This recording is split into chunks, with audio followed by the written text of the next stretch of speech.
Mas nós paramos aqui no capítulo 21 de Êxodo, paramos então no 12, tá? Então nós vamos falar aqui acerca de leis com respeito à violência. Lembrando que nós estamos estudando estatutos, começa lá no capítulo 21, verso 1, fala os estatutos. Ora, nós já estudamos a lei, os 10 mandamentos. Os estatutos, na verdade, essa palavra significa precedentes, e vai envolver muitas coisas que envolviam o povo de Israel e que precisavam de normas, de regras. Então, os estatutos são regras. Lembrando que quando você lê o Salmo 119, que praticamente todos os versículos falam acerca da lei, usa a palavra lei, estatuto, preceito, os tabernáculos, usa sempre as palavras para definir a lei de alguma forma. Estatutos é apenas uma delas, só que se refere ao contexto do dia a dia. Aí nós falamos nós falamos sobre a escravidão, antes é que vai entrar novamente questão de escravidão depois, mas já falamos sobre a escravidão a semana passada, e começamos lá no versículo 2, falando sobre a compra de um escravo plebeu, etc., e entramos na parte da violência, a partir do versículo de número 12. Muito bem, então vamos lá. Segundo os estudiosos, a violência era algo assim muito presente no contexto oriental. Naquele período mais ainda, né? A vingança, por exemplo, era algo muito natural. Era muito comum a vingança. Até nós falamos na semana passada, lembro que eu falei, que isso era tão acentuado, essa questão de vingança, que algumas situações ocorreu de uma tribo ser exterminada por conta de um matar o outro, e aí por conta de matar o outro, vinha alguém do outro e matava mais um, e isso acontecia de uma maneira muito comum. Naquele contexto das tribos árabes, das tribos semitas, descendentes de Abraão e tudo mais. Muito bem, era possível, como eu disse, uma tribo inteira acabar sendo dizimada por conta dessa regra da vingança. No caso, a lei iria exercer, vindo a lei, essa lei iria exercer a justiça na medida contra os culpados e também iria poupar aqueles que eram inocentes, por exemplo, a família. Eu comentei aqui na semana passada uma questão, né, isso algumas décadas atrás, essa questão de vingança em algumas regiões do Nordeste era muito forte. A cidade de Luiz Gonzaga, que se chamava, acho que era Exu, era o nome da cidade. Ali havia um conflito entre famílias que eles iam, volta e meia, alguém de uma família matava de lá e de repente alguém dessa outra família era morto, e essa disputa ia acontecendo. E isso, quando a gente pensa nesses tempos de Moisés, naquele contexto era muito mais forte. Então, na verdade, a lei iria fazer com que apenas os próprios criminosos fossem julgados, eles próprios sofressem a pena, e a pena seria também na medida, e não como era antes. Então, os versículos 12 e 13, alguém pode ler? Vamos aqui tirando algumas lições para nós. 12 e o 13. Quem ferir a outro, de modo que uma seja morto, porém se não lhe amou, se lava, mas Deus permitiu cair suas mãos. Então, existe na lei um lugar para onde. Veja que surge aqui um elemento diferente. Até então, quando alguém matava alguém de uma família, não entrava em questão se foi sem querer, se foi por querer. Não, matou alguém da minha família, então alguém da sua família vai morrer. A norma agora vem tratando, não é assim. Não é assim. Aí vem lá o versículo 13. Porém, se não lhe amou cilados, ou seja, se não foi algo vingativo, se não foi algo deliberado, se aconteceu alguma coisa que não foi planejada, então essa pessoa não seria morta. Dentro daquele contexto até então, não tinha como discutir. Era, morreu um de lá, vai morrer um daqui. De que jeito que morreu de lá, por que ele morreu, isso não entrava em conta. Mas agora a lei diz não é assim. Alguém morreu, mas morreu por quê? Alguém planejou? Foi um assassinato ou foi uma morte sem ser planejada, uma morte acidental? Então começa aqui, vem as normas, como que as coisas seriam tratadas. E é interessante aqui nesse verso 13 que ele diz: porém, se não lhe armou ciladas, mas Deus lhe permitiu que caísse em suas mãos, então te designarei um lugar para onde ele fugirá. Então havia uma esperança para quem matava alguém sem querer. Antes que houvesse norma, não tinha esperança. Olha, matei. Se foi sem querer ou não, isso não entrava em conta. Então o Senhor vai estabelecendo aqui normas de quê? De justiça. Destacam-se aqui no versículo 13, destacam-se essas palavras: Deus lhe permitiu que caísse em suas mãos. É uma coisa que parece que está aí jogado, está aí, né? Mas como assim, né? Se não lhe armou ciladas, mas Deus lhe permitiu cair em suas mãos, isto proporciona respostas a muitas situações inexplicáveis que acontecem na vida da gente, com alguém da nossa família. Mas como que isso aconteceu? Às vezes Deus permite, está aqui. Deus permitiu que de repente essa pessoa entrasse nessa situação, perdesse a vida. Nos ensina ainda que Deus se utiliza de situações para cumprir os seus propósitos quanto à vida ou à morte do homem. Às vezes nós vemos certas notícias, acontecem certas coisas com pessoas que tiram a vida, mas como que isso foi acontecer? Você não tem explicação. E textos como esse nos mostram, às vezes, Deus permite. É o propósito dele para aquela vida. Chegou, parece que a gente fala, não adiantava, chegou a hora. Às vezes a situação, o camarada foi acidentado, aí vem a ambulância para levar ele para o hospital, a ambulância sofre um acidente e morreu ali. Então, parece que tinha que acontecer. A gente ouve, parece que não tem explicação isso, parece um acidente muito, né? Parece muito sucessivo. Às vezes tem coisas que não tem explicação. E às vezes uma palavra como essa, escrita aqui por Moisés no verso 13, né? Ninguém armou cilada para essa pessoa, mas Deus lhe permitiu caísse em suas mãos. Tem uma situação, eu não vou procurar agora, do rei Josias. O rei Josias foi um rei excelente. Quando você lê sobre Josias, ele foi um rei que fez reformas espirituais, proporcionou o bem-estar do povo, era um rei amado. Chegou uma situação que ninguém, quando você lê, você não entende. Chegou uma situação em que o faraó Neco ia vir para guerrear contra um outro rei.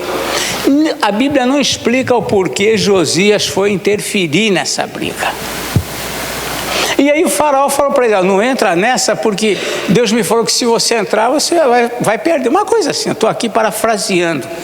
E Josias, a gente não entende porque ele entrou nessa briga, mas Josias foi e morreu ali. Aí você fica, mas o que aconteceu com Josias?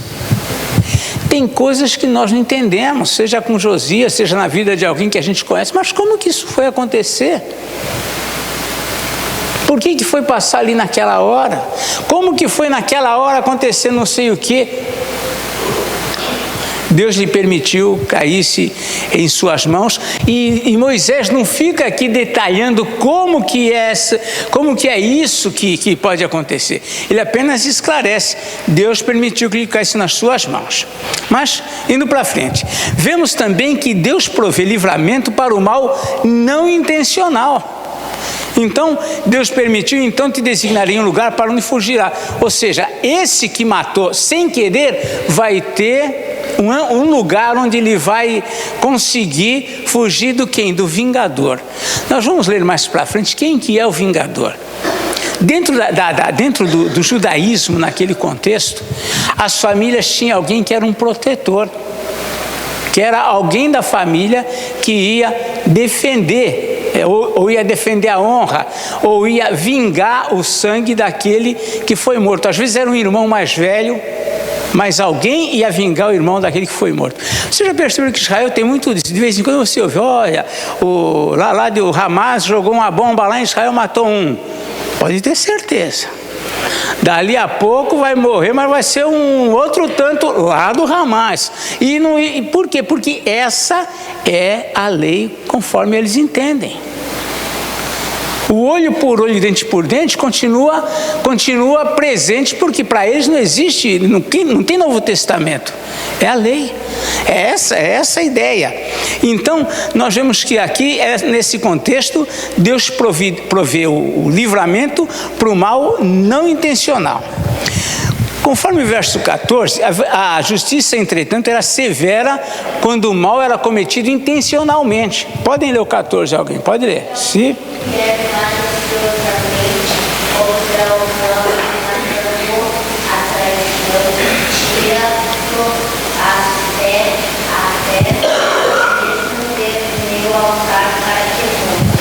A justiça, não adianta, se matou intencionalmente, matou a traição, vai ser morto. Não adianta se esconder, diz lá, nem que seja no meu altar, tire ele de lá e cumpra a justiça. Ele matou a traição, vai ser morto. Como? Pode ser retaliação, mas na verdade é a lei da justiça. Essa é a ideia, a justiça. Matou a traição, vai ser morto. A justiça era... Por que tinha essa justiça? Para evitar que isso acontecesse. A gente, quando pega o Antigo Testamento e lê essas coisas, a gente fala, nossa, mas era duro. Por que era duro? Porque era para evitar que isso acontecesse. O que acontece onde as leis são moles? Nosso país sabe muito bem isso. O que acontece onde as leis são moles? Todo mundo, acontece, a violência se propaga. Mas no lugar onde há violência, se você fazer isso, você vai ser punido com isso. Opa! Aí já fica diferente. É isso, né? Vai lá, né? Ainda assim tem uns loucos que tentam, mas a lei é dura. Não tem como evitar a dureza dessas leis. Então a lei era severa quando o mal era cometido intencionalmente. Matou intencionalmente? Então você vai ser punido da mesma forma. No verso 15 é reforçada a pena para a quebra do 5º mandamento. Verso 15 lá. O que diz lá? O 5º mandamento é honrar pai e mãe, né? Honrar pai e mãe. O que diz lá no 15? Quem ferir seu pai ou sua mãe será morto. É isso. Era a lei.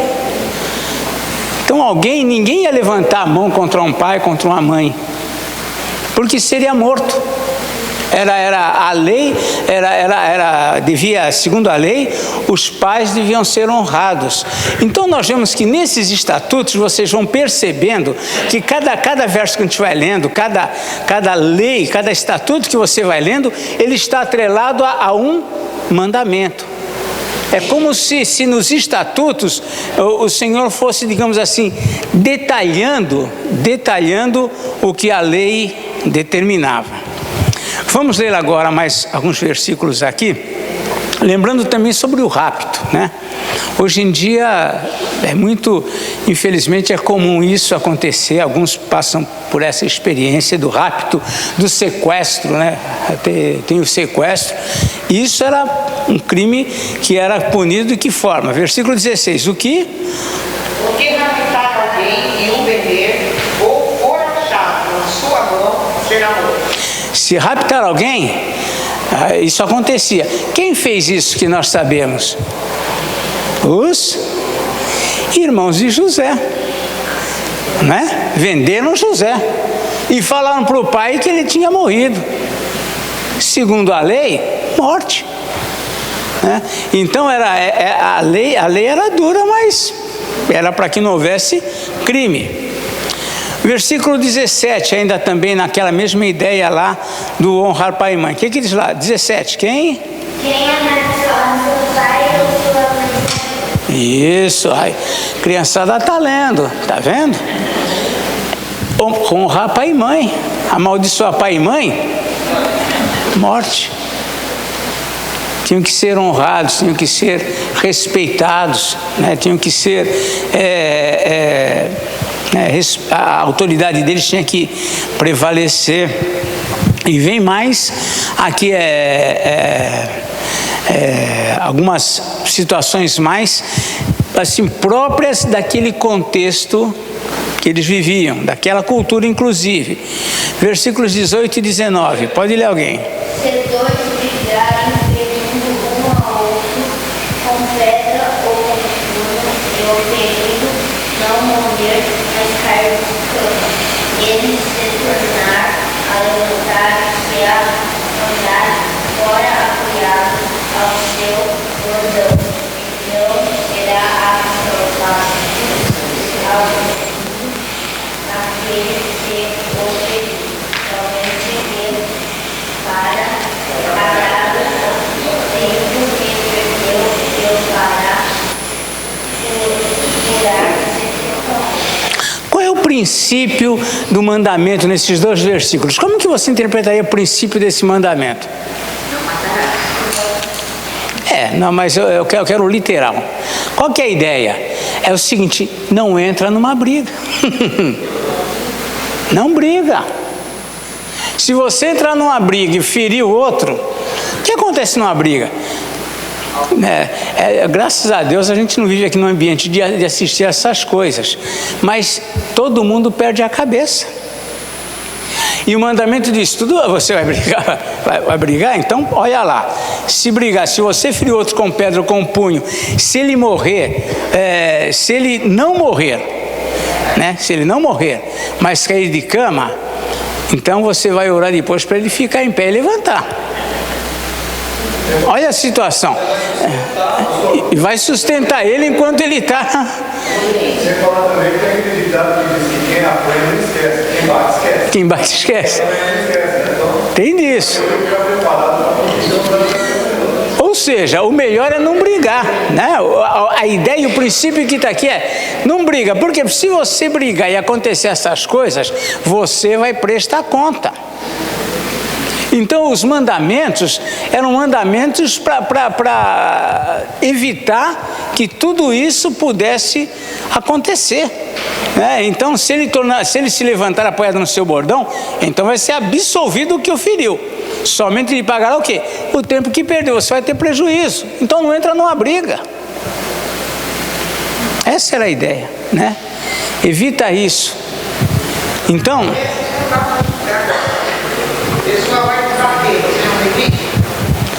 Aí você é inclinado a isso, não é verdade? Mas aí o que Jesus... Agora vamos para lá. O que Jesus ensinou? É fácil? Claro que não.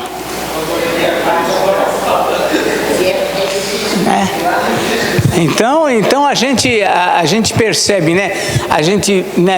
Minha mãe dizia, quando não quer, dois não brigam, né?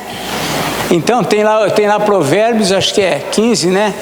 Que diz lá, não me lembro, 15, a palavra dura suscita ira, mas a palavra branda desvia o furor.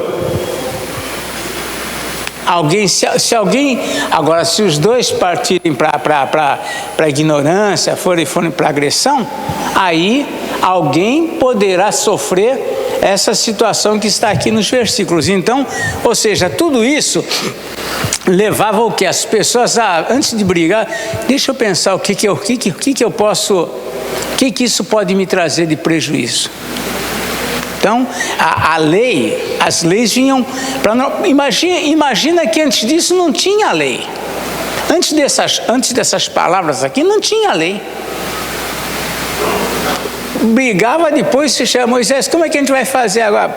Ou então alguém chegava e falava, como que vai fazer? Bateram lá no meu filho, ele agora está inutilizado, não consigo cuidar lá da terra, e agora? Como é que vai ser? Tudo isso tinha que ser tratado de alguma maneira a ser considerada pelo líder e tudo mais. Agora tem uma norma. Aconteceu que isso, qual foi o resultado? É esse? À luz do estatuto do Senhor, à luz da palavra de Deus, é isso que tem que acontecer. E era a lei. Diz aqui o versículo 20, se alguém ferir com bordão o seu escravo, isso também vem aqui para proteger o escravo. Se alguém ferir com bordão o seu escravo ou a sua escrava, e o ferido morrer debaixo da sua mão, será punido. O que acontecia antes? Nada. O escravo é meu, eu quero bater, eu bato, eu quero matar, eu mato, é meu, paguei por ele. Agora tem uma norma, tem uma lei. Então as coisas foram tomando uma forma. Porém, se ele sobreviver, agora é interessante, porém se ele sobreviver por 1 ou 2 dias, não será punido, porque é dinheiro seu. Ou seja, não entre numa situação de você precisar se vender como escravo. Naquela época, naquele contexto era comum. Uma família empobrecia, eles se vendiam como escravos para alguém que tinha condições para sobreviver. Mas a vida de escravo é escravidão. Ele não é dono da vida dele. Quem comprou ele passa a ser o dono. De um lado ele tinha proteção, porque se ele não tivesse um dono, ele não ia ter o que comer, ele não ia ter onde dormir, ele não ia ter recursos para sobreviver. Agora ele tem o Senhor, mas tem o Senhor que, se ele também não cair na graça do Senhor dele, ele também sofre. Então as coisas não eram simples, mas o Senhor vai estabelecendo entre eles o quê? Justiça. É interessante também, Pastor, pois não.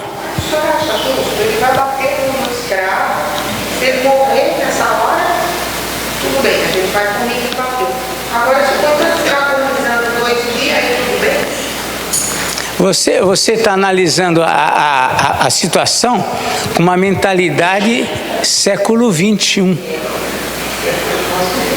Ali era uma mentalidade lá dos anos 1400, 1400, 1500 antes de Cristo. Era diferente a visão das coisas. Então é por isso. Mas como? Em outras culturas, o escravo não teria direito à justiça. Na lei de Deus, ele é considerado uma pessoa, ele é como. E não era comum, mas muitos escravos acabavam caindo na graça do seu senhor. Nós temos exemplos na Bíblia. Temos exemplos lá de Daniel e seus amigos que foram bem, acabaram sendo respeitados, ganhando credibilidade no reino de Babilônia.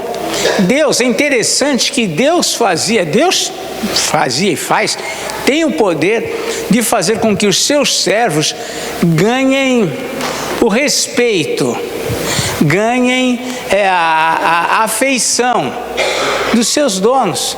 E você pode levar isso até para a questão do seu patrão hoje. Às vezes não. Mas Deus pode fazer isso, como fez no passado tantas vezes. Então essa questão do escravo, né? A gente tem que entender também, por outro lado, que essa situação aqui, que diz aqui, se alguém ferir com bordão o seu escravo. Ao outro lado, e o escravo também, como que ele era? Como que ele correspondia? Existia um conflito, uma luta. Então, tudo isso gerava essa situação. Nos lembramos lá daquele que foi preso com Paulo, né? Lá o servo do Filemão, lá, né? O Onésimo. Onésimo, o que ele fez? Ele provavelmente, à luz do que trata o texto lá, ele roubou Filemão. Ele roubou e fugiu, né? Tanto é que Paulo fala, se ele te dever alguma coisa, põe na minha conta. Agora ele convertido, Paulo fala de Jesus para ele na prisão, ele é convertido e Paulo diz, olha, se ele ficou te devendo alguma coisa, e aí sugere que ele deve ter talvez roubado Filemão, Paulo fala, põe na minha conta. Então havia também a questão do escravo difícil. Não era um escravo, de repente, um escravo que nem Daniel, que era fiel em tudo aquilo que era ordenado para ele, que defendia, que cuidava dos negócios do rei.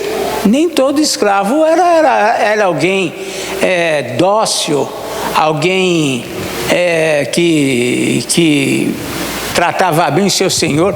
Por isso que Paulo, quando ele vai tratar sobre isso lá lá nas suas cartas, ele fala, e nós até tratamos, acho que em parte isso semana passada, quando olha, e ele fala naquele gesto, se você é escravo ainda, então você honra seu senhor.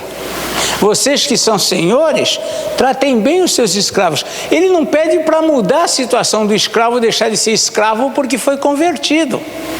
Porque fazia parte ainda da cultura deles, a presença da escravidão. Então, fala Paulo. Então, uma pergunta. Uma pessoa se tornar escravo só nessa condição de endividamento, ou de repente, se tivesse um conflito entre um outro povo, ele poderia tomar castigo também? Sim. Então, eram essas duas situações. O povo de Deus não estava autorizado, por exemplo, sair indo por aí, catando gente, e agora vocês vão trabalhar para mim. Então, não. A pessoa, ela se tornava escrava, normalmente, Ou nasce escravo. ou nascia escravo, né, porque ele nasceu dentro da casa onde o pai já estava servindo, ou por conta do endividamento, tá? Então eu devo alguma coisa para o senhor, não tem como pagar, não tem mais casa, não tem mais nada para trabalhar. Escravo. Porque havia uma diferença. Eu entendi isso aí. Agora essa parte, né, que feriu por 3 dias, deu uma fordoada nele, não matou, mas só que aí o dono do escravo ele vai ter que pensar duas vezes, ou ele mata uma vez se ele tivesse comido, quer dizer, ou então ele vai ficar com menos 2 braços para trabalhar, de repente se eles estão com a família inteira, ele vai ter um monte de gente menos, vai ter não, ele vai deixar de ter gente trabalhando para ele, vai ter prejuízo também. O dono pensar que ele também pode ficar no escravo de qualquer jeito, Até porque o trabalho era muito mais duro do que hoje, né? Ninguém trabalhava hoje dentro de uma sala, do ar-condicionado, né? esse ponto que vamos ver logo mais. Por quê? Tanto é que se você ferisse o escravo de alguém, você ia pagar uma multa para o senhor dele. Por quê? Porque você mexeu com a mão de obra do outro. Então, havia um contexto de interesse, tanto do patrão com o escravo. Agora, é aquela velha luta. Um era senhor, outro era escravo. Não dava para ver.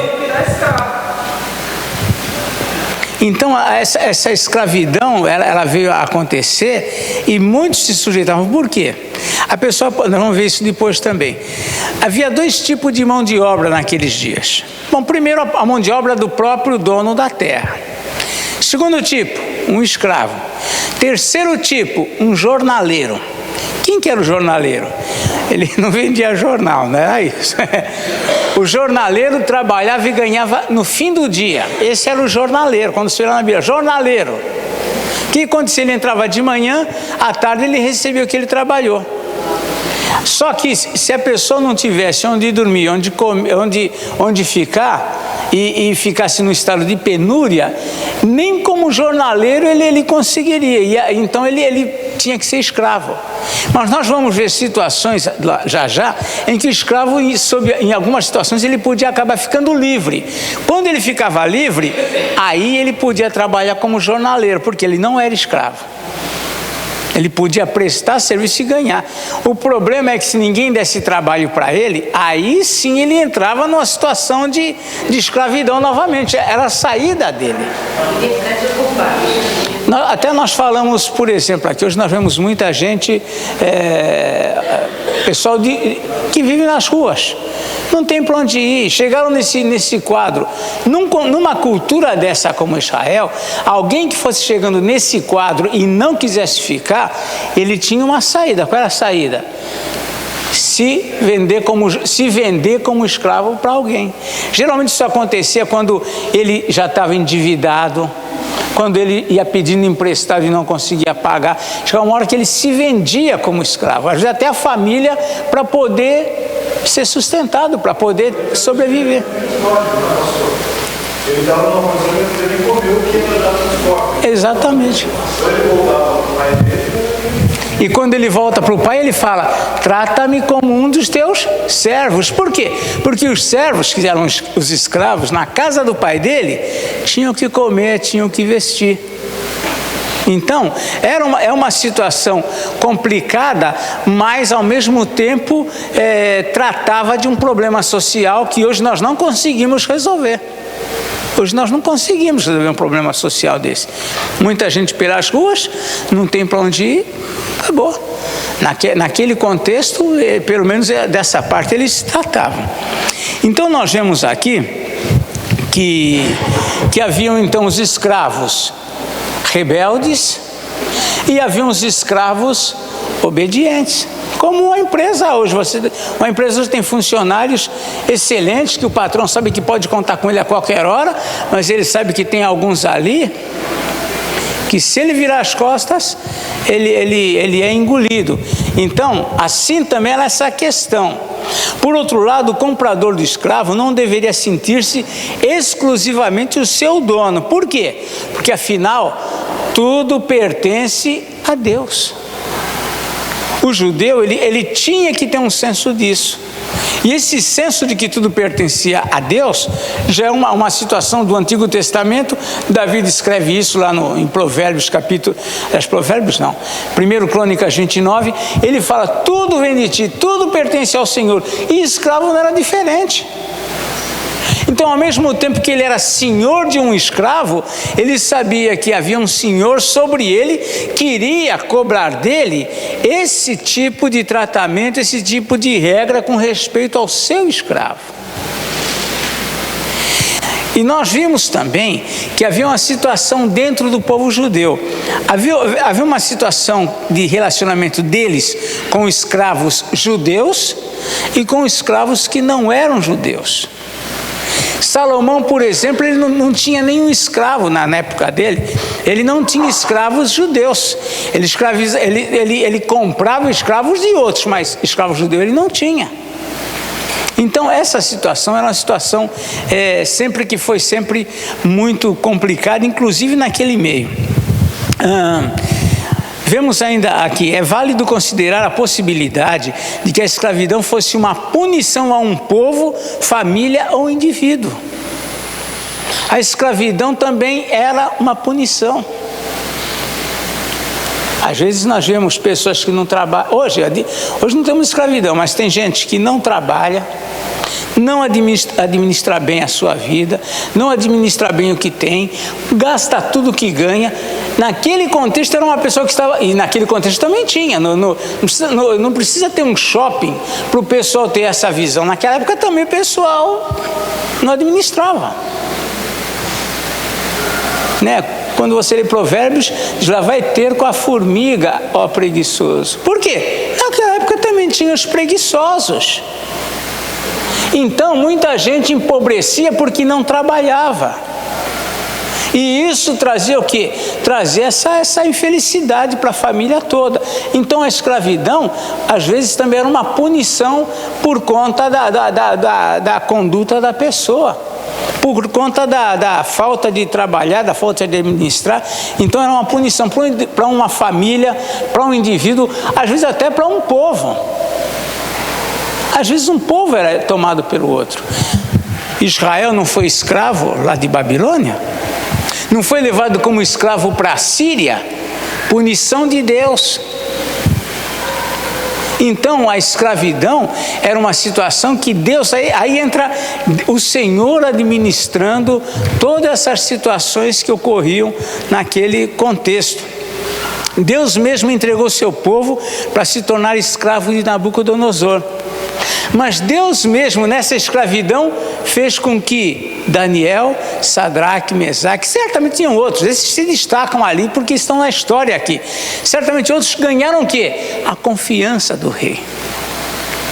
Mesmo num quadro de escravidão, aqueles que são os servos de Deus têm condições de, mesmo ali, encontrar misericórdia. Por quê? Porque acima dos senhores está o nosso Deus. Então tudo isso acontecia. José também foi vendido como escravo. No entanto, ele ganhou a confiança do Potifar. Aí aconteceu aquela situação lá com a mulher dele, ele foi preso. Na prisão ele ganhou a confiança do carcereiro. E depois ganhou a confiança do faraó. Deus foi fazendo isso, e nisso Deus faz com que o povo de Deus, o povo todo vá para o Egito, e aí dentro daquela condição se tornam escravos, mas a gente tem que entender que acima desse contexto de escravidão, Deus está governando todas as coisas, todos os povos, indistintamente, né? Então Deus executa os seus planos e propósitos na vida dos homens, inclusive através da escravidão. Então às vezes nós pensamos, isso que eu estou vivendo é o fim. Nós não sabemos de nada. Deus é que sabe de todas as coisas. Deus tem planos. Lembrar agora a história de José aqui, que para ele parecia que era o fim, deu tudo errado na casa de Potifar, vai lá para a prisão, ganha confiança, mas o camarada lá, o copeiro do rei, esquece dele lá na prisão, mas Deus estava cuidando e tudo tinha um propósito na vida dele, para ele fazer, livrar o povo como ele fez. Versículo 22, era aqui que eu pensei que a gente estava. Vamos lá para o versículo 22 então. Pode ler alguém, o 22 e do 22 ao 24. Vamos lá.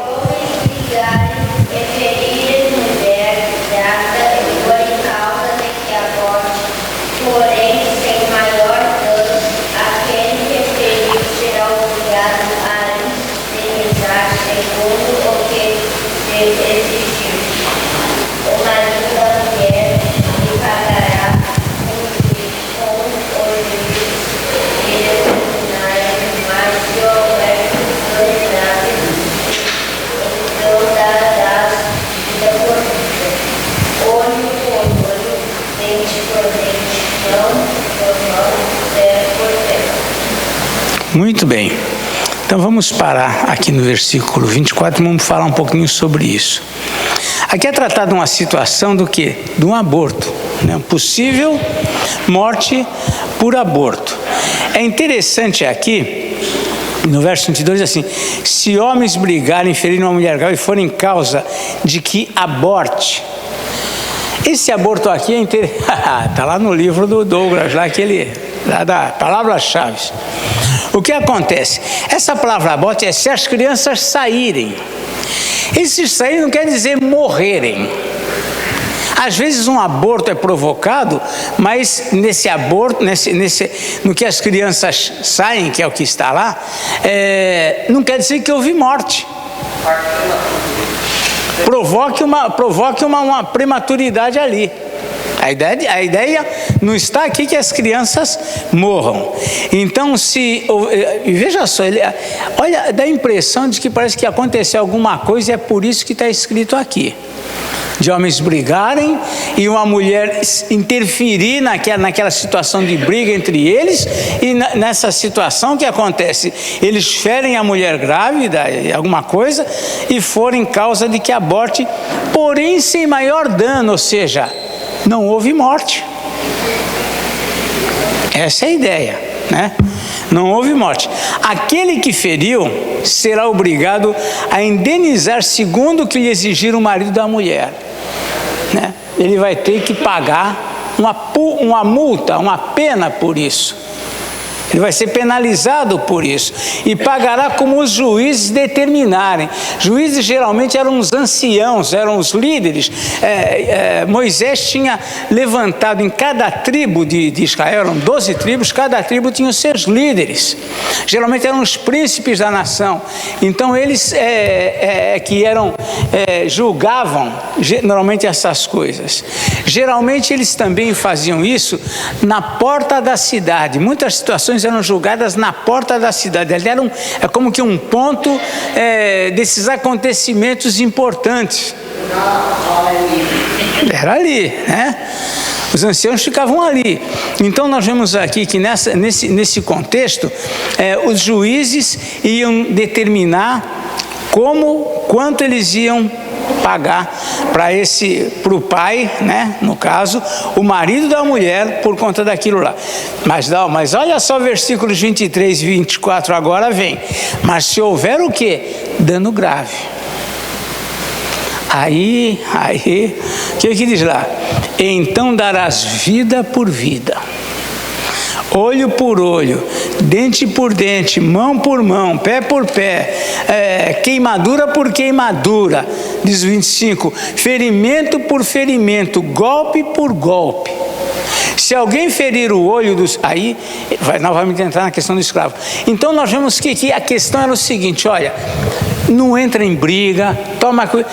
A lei era para dizer, olha, toma cuidado com tudo isso. Então, se a lei fosse tomada a sério, nada disso daqui iria acontecer. Né? Nada isso ia ocorrer ali. É que nem a questão das estradas, né? Que quando vem lá placas de curva perigosa, reduz a velocidade e tal. Se todo mundo prestasse atenção nessas coisas, ia o quê? Evitar maiores acidentes ou maior número de acidentes. A ideia é essa. A lei e os estatutos aqui tinham esse objetivo também. Então essa palavra aborto é se as crianças saírem, e nesse caso tanto a mãe como a criança, ou as crianças, se fosse o caso, não sofrerem maior dano. Então o causador apenas pagaria uma pena, uma multa. Senão, se fosse grave, aí também ele ia ser grave a situação dele. Se ocorresse a morte de um dos dois, a pena seria proporcional ao ocorrido. Como diz lá o 23, vida por vida. Uma observação, independentemente de ter sido intencional, nesse caso, olha só o que descreve aqui, né? Se dois homens brigarem. Então ninguém tinha intenção de ferir essa mulher. Mas, independentemente da intenção, se isso acontecesse, vinha a pena.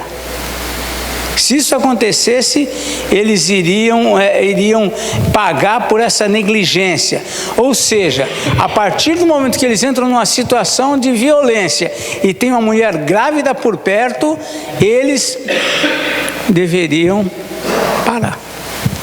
Então tudo vai sendo norteado. Pois não. Fala. Aqui abrange briga entre dois irmãos. Se duas mulheres brigarem e uma estiver grávida para acontecer isso, não é a pena. Porque aqui se pessoas brigarem, mas se homens. Sim, mas a ideia aí é ser humano.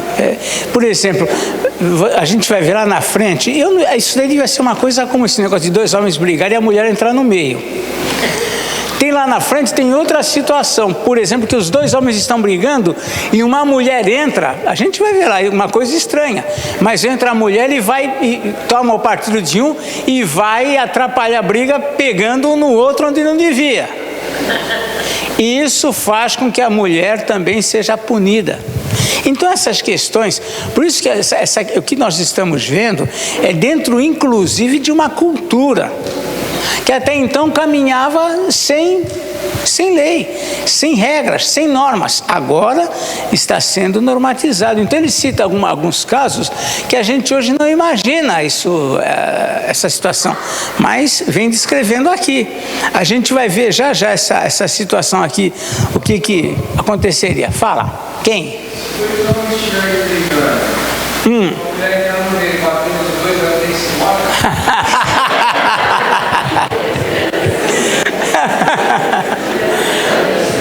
Boa, Levi. Tem de tudo, de repente. Ela não pode pôr ninguém a nocaute. Ela não pode pôr ninguém a nocaute, não pode matar, senão vem punição.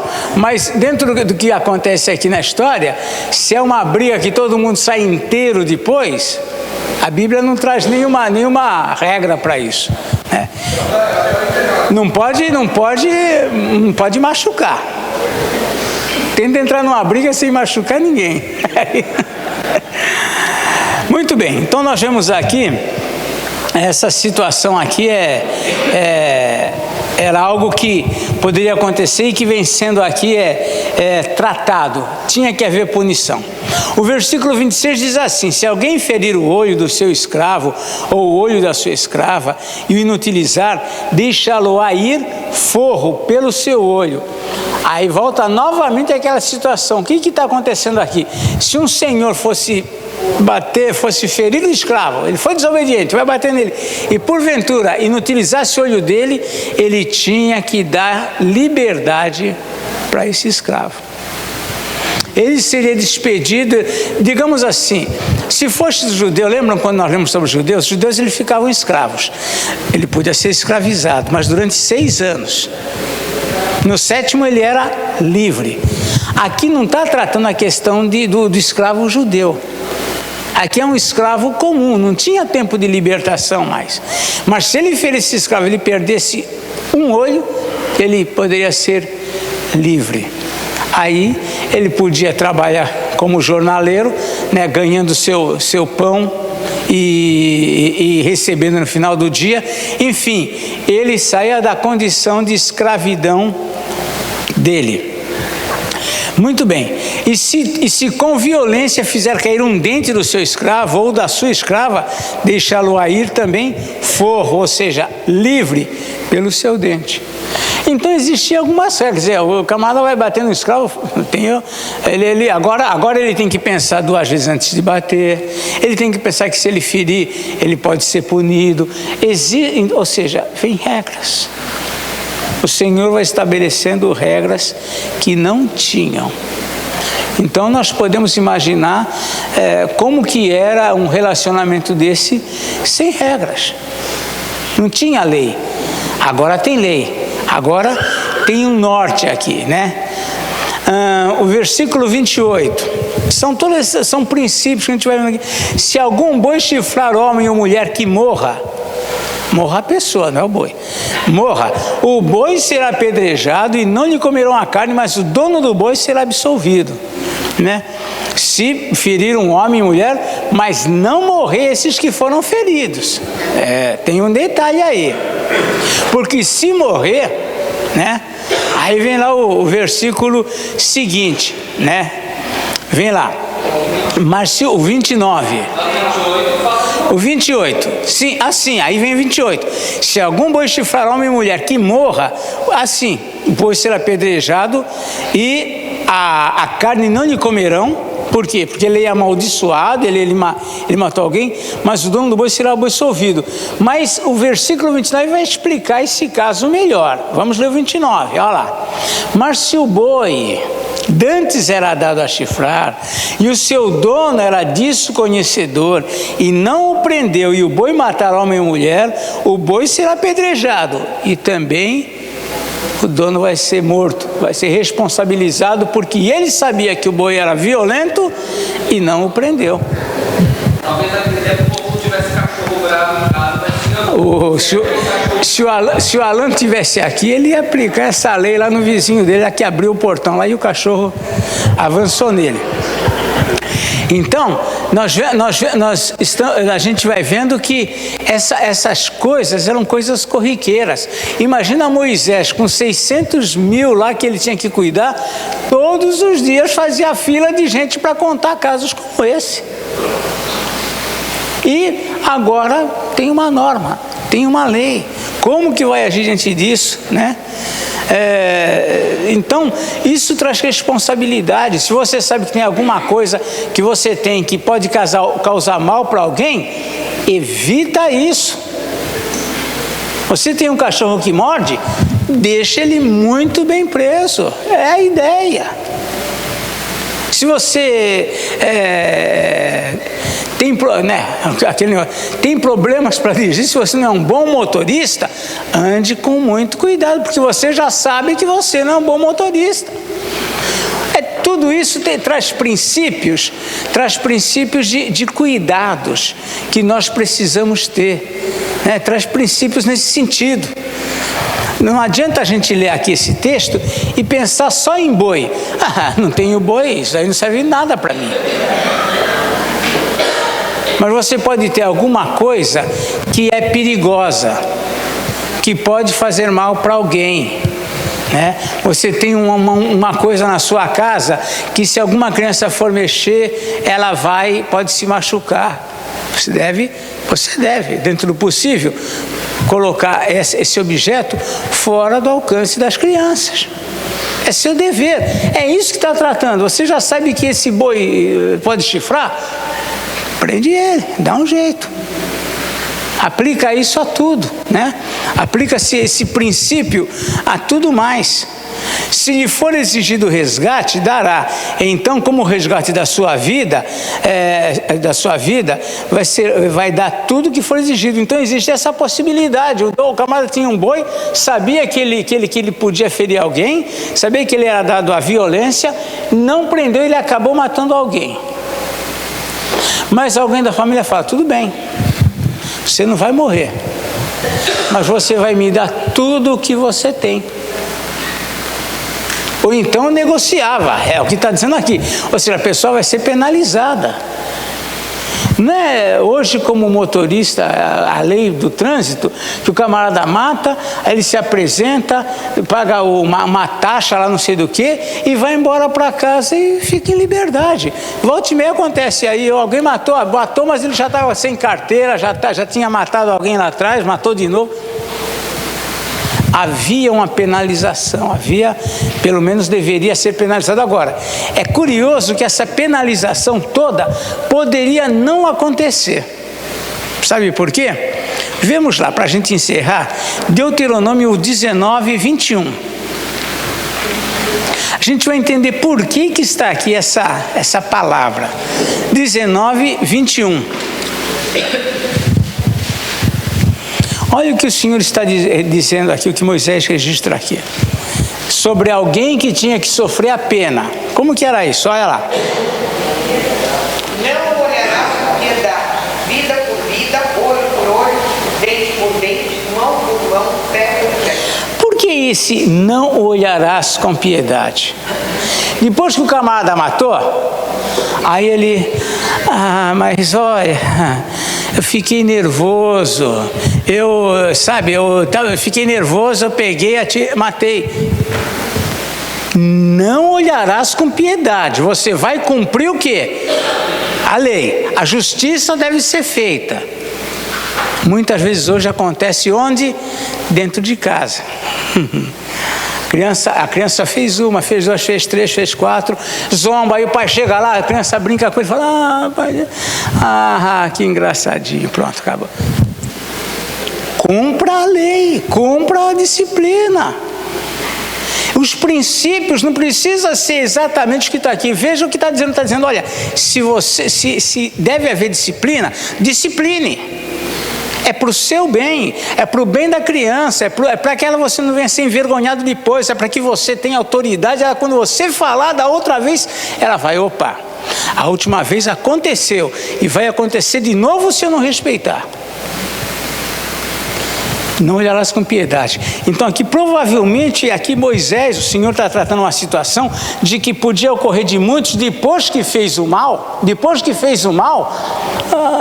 mas aí tal, né? Olha lá, coitado dele, agora ele vai pagar. Não olharás com piedade, olho por olho, né? A tendência depois mas já passou, né? A lei era assim, era isso.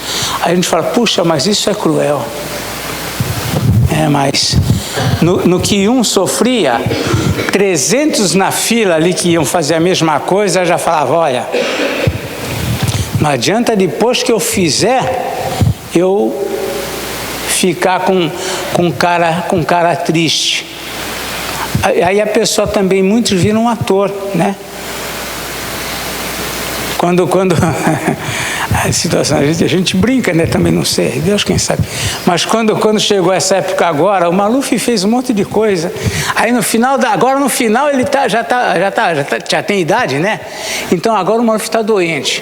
Aí ele vinha com aquela bengalinha lá, todo tortinho lá, ó, pessoal, ó, coitadinho roubou, fez, aconteceu. Então às vezes nós somos levados por esse mesmo sentimento, né? E às vezes nesse sentimento às vezes deixamos de cumprir a justiça. Lembrando que nós estamos vendo um período, não estamos aqui tratando da questão de Jesus no Novo Testamento, estamos tratando aqui uma questão lá do Antigo Testamento. Isso não significa, hoje não tem a pena de morte, mas tem lei de tempo de cadeia que a pessoa deve cumprir se ela fez algum mal. Hoje ela tem outras punições que ela deve sofrer se ela fez algum mal. E tem que ser cumprida, né? Então, e às vezes a tendência é olhar com piedade, a família olha com piedade, às vezes até as autoridades olham com piedade, e às vezes a camarada faz tanta coisa por conta de um olhar piedoso. Então, nós vamos parar por aqui. Olha lá que versículo que nós paramos aqui. No 30. Tá bom, então nós vamos na semana que vem pegar o 21 do 30 para frente. Tá ok?